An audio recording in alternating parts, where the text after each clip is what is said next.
Hello, I'm Emily Jumba, and I'm a fellow here at the Civil War Institute. I'm also a violinist in the Gettysburg College Sunderland Conservatory Symphony Orchestra, and today I'd like to welcome you back to another episode of the Civil War era music mini-series. We're going to be talking about how music evolved during the Civil War era, and I'm going to be breaking this up into two separate videos. Today we're going to be talking about two sentimental songs, and then in the next video we're going to talk about two more triumphant tunes. So to get us started for today, I'm going to be talking about a song that was written during the Civil War. This piece was written in 1861 by G. Comfort and was arranged by F. Loss, and it's called The Dying Volunteer of the 6th Massachusetts Regiment. This piece was written very early on in the war about the 6th Massachusetts Regiment, which was heading on its way south by train, and on April 19th, they arrived in Baltimore. The city of Baltimore at the time had a lot of divided sentiments. There was a lot of pro-Union and pro-Confederate supporters there at the time. While the 6th Massachusetts soldiers were changing trains, 3 of the companies got separated from the rest of the regiment.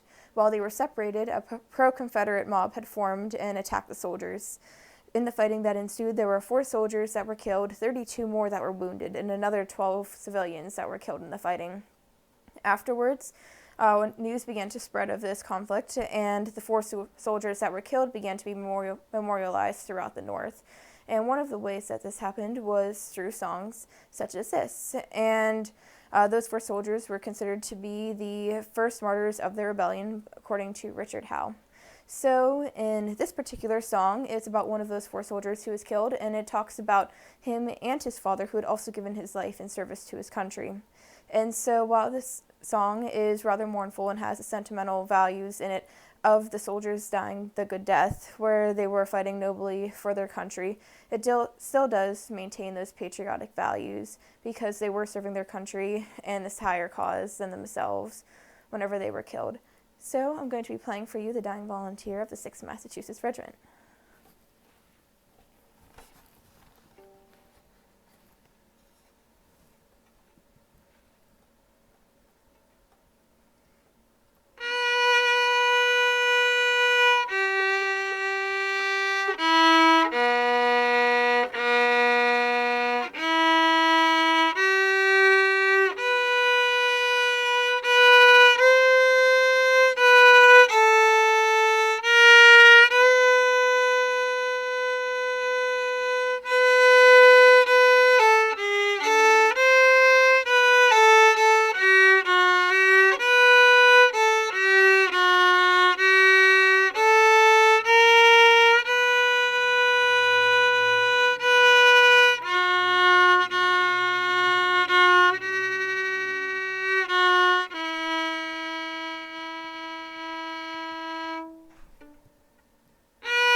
So that was the Dying Volunteer of the 6th Massachusetts Regiment.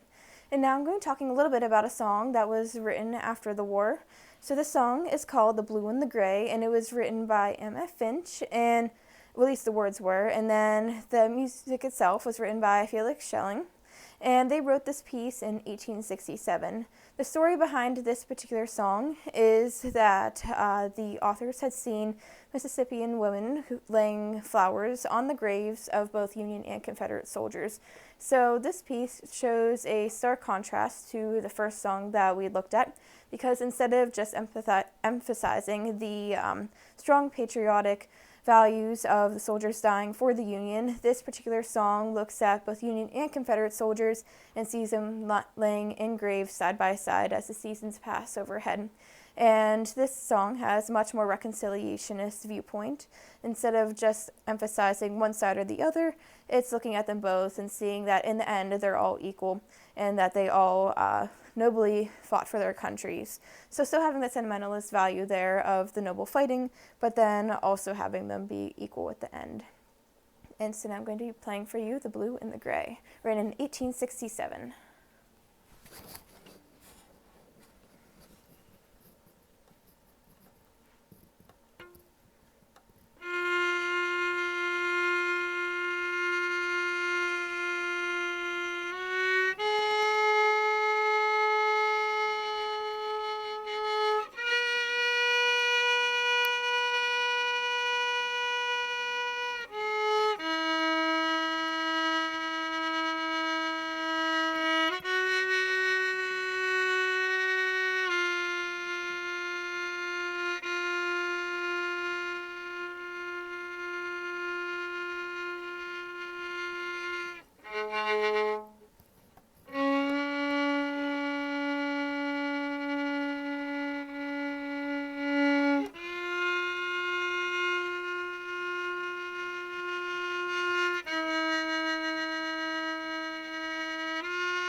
So that was The Blue and the Gray. And as you've probably noticed, both of the songs that I played today were rather slower. And this goes along with the sentimental tunes within them. And they both are rather mournful pieces as they're talking about soldiers who died in the face of battle.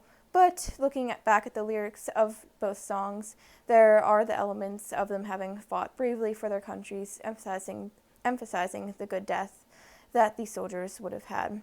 And while the first song did emphasize the patriotic values of both the father and the son dying in service to the Union, and the second song, The Blue and the Gray, focused on both Union and Confederate soldiers being heroes, you do see still that similar vein of the sentimental values throughout both songs. Thank you so much for taking the time to listen today, and in the next video we will be looking at more triumphant and a little bit more upbeat songs. Thank you so much.